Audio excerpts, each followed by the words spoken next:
ஓம் நம சிவாய. இது ஆதிரன் வழங்கும் சிந்திக்க சில சிறுகதைகள். இந்த நிகழ்ச்சியினுடைய நோக்கம் எங்களுடைய ஆன்மீகம் சம்பந்தப்பட்ட விஷயங்கள் மக்கள் மத்தியில் போய் சேர வேண்டும், சுவாரஸ்யமாக சில கதைகள் மூலமாக.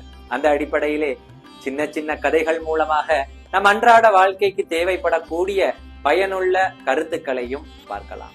அந்த அடிப்படையிலே இன்றைய தினம் புறம் பேசுதல்.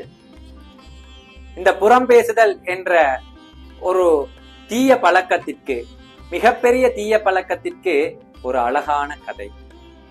ஒரு கழுகு, அந்த கழுகுக்கு இரையாக பாம்பு. அந்த பாம்பை இரையாக்கி தூக்கி செல்கிறது அந்த கழுகு. பாம்பு எவ்வளவோ முயற்சி செய்கிறது கழுகிடமிருந்து தப்பித்துக் கொள்ள. எவ்வளவு முயற்சி செய்தும் கழுகின் பிடியிலிருந்து பாம்பால் தப்பிக்க முடியவில்லை. மரணத்தின் வாயிலை நெருங்குகிறது பாம்பு. இப்போது செய்வதறியாது தன் வாயில் இருந்து தன்னுடைய கொடிய விஷங்களை எல்லாம் கக்குகிறது அந்த நாகப்பாம்பு. இப்படியாக உயரத்திலே கழுகு, அதன் காலிலே பாம்பு, அதன் வாயிலிருந்து வழிகிறது விஷம்.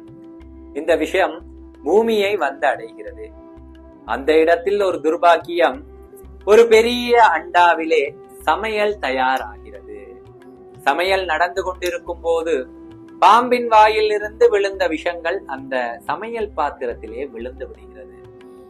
இப்படி சமையல் பாத்திரத்தில் தவறுதலாக விழப்பட்ட விஷமும் சேர்ந்து அங்கே சமையல் ஆகிறது. இந்த சமையல் யாருக்காக என்று கேட்டால் ஒரு பிராமணருக்காக. யார் தயார் செய்தது என்று கேட்டால் ஒரு மன்னர். ஒரு மன்னர் பிராமணருக்கு உணவளிப்பது புண்ணிய காரியம், தர்ம காரியம் என்று உணர்ந்து ஒவ்வொரு மாதமும் உணவளிப்பதை வழக்கமாக வைத்திருந்தார். அதற்காக தயாரிக்கப்பட்டதே இந்த உணவு. ஆனால் இப்போது பாம்பு விஷம் கலந்திருக்கிறது என்று தெரியாமல் அந்த உணவை மன்னர் பிராமணருக்கு கொடுத்து விட்டார். இதை சாப்பிட்ட பிராமணரும் இறந்து போய்விடுகிறார். மன்னருக்கும் கவலைதான், நம் உணவை சாப்பிட்டு பிராமணர் இறந்து போய்விட்டாரே என்று. கதை இத்தோடு இங்கே நிறுத்தப்பட்டு யமலோகத்தில் ஆரம்பமாகிறது. சித்திரகுப்தன் இந்த கணக்குகளை எழுதும் போது அவருக்கு பயங்கர குழப்பம். இந்த பிராமணர் இறந்ததற்கான பாவக்கணக்கை யார் மீது எழுதுவது?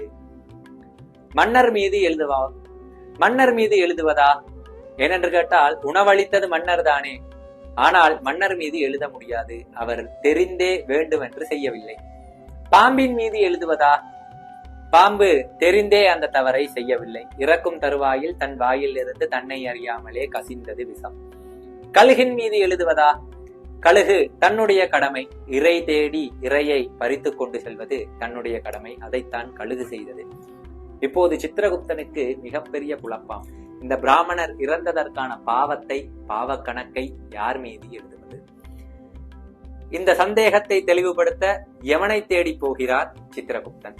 யமனிடத்திலே இதை கேட்கும் போது யம தர்மராஜா பார்த்துவிட்டு சொன்னார், கொஞ்சம் பொறுமையாக இரு, இதற்கான பதில் சிறிது காலங்களில் உனக்கு கிடைக்கும் என்று. சிறிது காலங்கள் கழிந்தன. அந்த ஊருக்கு புதிதாக 3 பிராமணர்கள் வருகிறார்கள். இந்த 3 பிராமணர்களும் அந்த மன்னரைத்தான் சந்திக்க வருகிறார்கள். சந்திக்க வந்தவர்கள் மன்னருடைய அரண்மனைக்கு வழி தெரியாமல், வழியிலேயே ஒரு வயதான பாட்டி சிறிய வணிக கடையை வைத்திருக்கிறார்கள். அந்த பாட்டியிடம் போய், பாட்டி, நாங்கள் இந்த மன்னரை தேடி வந்தோம், அவருடைய அரண்மனை எங்கே இருக்கிறது என்று உங்களுக்கு தெரியுமா என்று கேட்டார்கள் அந்த பிராமணர்கள். அந்த பாட்டியும் அரண்மனைக்கு போவதற்கான வழியை சொல்லிவிட்டு உடனே அந்த பிராமணர்களை நிறுத்துகிறார்கள். கொஞ்சம் இருங்கள், எதற்காக அந்த மன்னரின் அரண்மனைக்கு நீங்கள் போகிறீர்கள் என்று கேட்க, நாங்கள் இப்படியான ஒரு விஷயம் சம்பந்தமாக மன்னரை சந்திக்க வந்தோம் என்று சொல்ல, அந்த மன்னரா? அந்த மன்னர் பிராமணர்களுக்கு சாப்பாட்டில் விஷம் வைத்து கொன்று விடுவாரே, அவரிடத்திலே ஏன் போகிறீர்கள் என்று அந்த பாட்டி கேட்கிறார்கள்.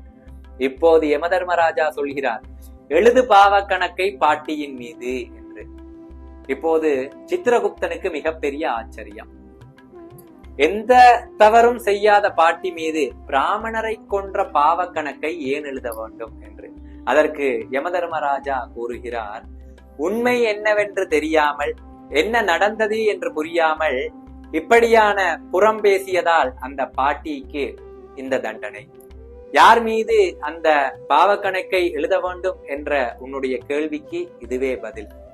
உண்மை என்னவென்று அறியாமல் என்ன நடந்தது ஏது நடந்தது என்று விசாரணை செய்யாமல் நமக்கு 100% ஊர்ஜிதம் இல்லாத ஒரு விஷயத்தை போலி பிரச்சாரமாக பரப்பியதாலே பாட்டியின் மீது அந்த பாவக்கணக்கை எழுது என்று யமதர்மராஜா உத்தரவிட்டார்.